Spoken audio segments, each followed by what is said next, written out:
කොහොමද ඔයාලට හැමෝම සතුටින් ඉන්නවා ඇති කියලා හිතනවා. ඉතින් ගොඩාක් සතුටුයි හැම දෙනෙක්ම මගේ වීඩියෝස් වලට කමෙන්ට් කරලා තිබුණා විශ්ව මාතාවට ස්තුතියි කියලා. ඉතින් තවදුරටත් කියන්න යන්නේ විශ්වය ශක්තිය ප්‍රයෝජනයට අරගෙන අපි කොහොමද අපේ වැඩ කටයුතු සාර්ථකව කරගන්නේ කියලා. ඉතින් ඇත්තටම විශ්වයට ස්තුති කරාම තමයි අපිට තව දේවල් ලැබෙන්නේ. ඉතින් අද මම ඔයාලට කියන්න යන්නේ මේ කොස්මික් එනර්ජි කියන පොත ගැන. මේක යුරෝපයේ සහ ඇමරිකාවේ ඉතාමත් ජනප්‍රියපත් වෙච්ච කොස්මික් එනර්ජි කියන පොතේ සිංහල පරිවර්තනය තමයි විශ්ව ශක්තිය කියන පොත. මේ පොත ලියලා තියෙන්නේ ඇන් ජර්ස් කියන මහත්මිය.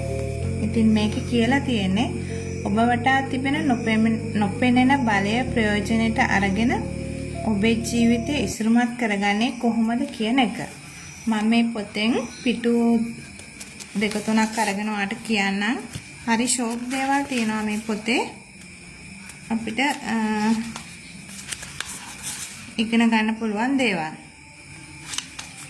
මූලිකව මෙන්න මේ දේවල් ටික තමයි කියන්න තියෙන්නේ. විශ්ව ශක්තිය ළඟා කරගන්න ඔයාට කරන්න ඕන දේවල්. ඒ කියන්නේ ඔයාට වෙන දේවල් විශ්ව ශක්තිය භාවිතා කරාම මේ ටික තමයි ඔයාට ළඟා කරගන්න පුළුවන් වෙන්නේ. සුභවාදී පුද්ගලයන් ඔබේ ජීවිතයට ආකර්ෂණය කරගන්නේ කොහොමද? ආදරය දැක්වීම මගින් ඔබේ හිතවතා ආකර්ෂණය කරගෙන ශක්තිමත් ආදර සම්බන්ධතාවයක් පවත්වා ගන්නේ කොහොමද? පොහොසත් වෙන්නේ කොහොමද? වෙළඳාමෙන් සාර්ථක වෙලා ඔබ හා උරෙන් උර ගැටෙන අය අභිභවා යන්නේ කොහොමද? ආතතිය අඩු කරගෙන සමතුලිතතාවය වැඩි කරගෙන ඔබේ ශරීරය ශක්තිමත් කරගන්නට සුදුසු තැනක් සකස් කරගන්නේ කොහොමද? අනෙක් අයට ඔබ ගැන හොඳ ආකල්පයක් ගොඩනැංවීමෙන් ඔබ ඔවුන්ගේ මතකයේ රඳවා ගන්නේ කොහොමද? මේ වගේ ගොඩාක් දේවල් තියෙනවා මේ පොතේ ඔයාලට ඉගෙන ගන්න පුළුවන් දේවල්. ඉතින් හරි ෂෝක් කොටසක් තිබුණා. ඉන්නකො මම ඒකත් කියනවා මේ තියෙන්නේ. මේ පොත ලියපු අත්දැකීමක් මේ පොතේ තියෙන අත්දැකීමක් ගැන මේ කියන්නේ. එක්තරා සීතල හිමිදිරියක ඇල්ඩේල් වල සිටින උද්‍යාන පාලකයෝ මුවන් දඩයම් කිරීම පිණිස මගේ පිරිසව කඳු මුදුනකට රැගෙන ගියා.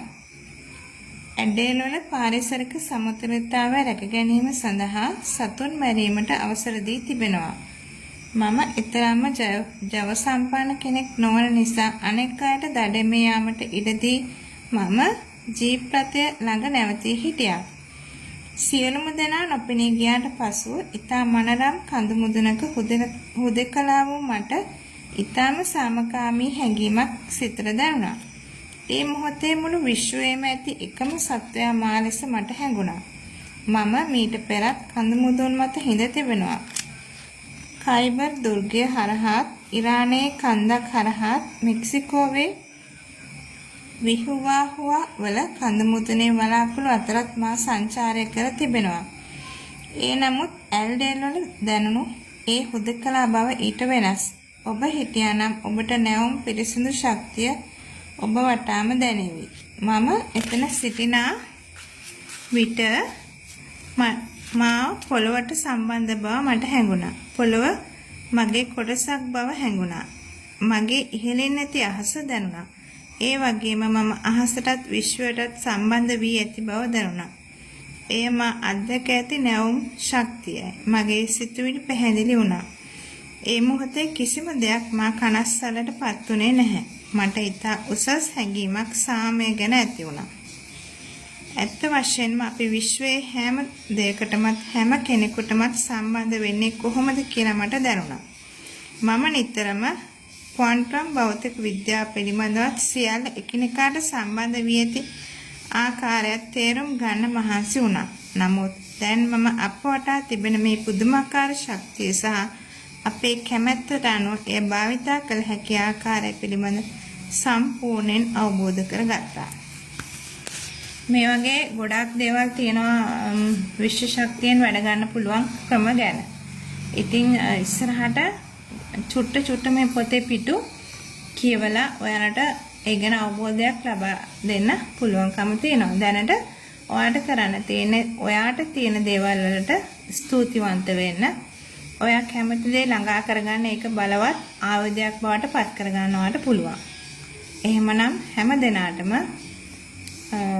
සුබ දවස් ඉදිරියට උදා වේවා කියලා ප්‍රාර්ථනා කරනවා.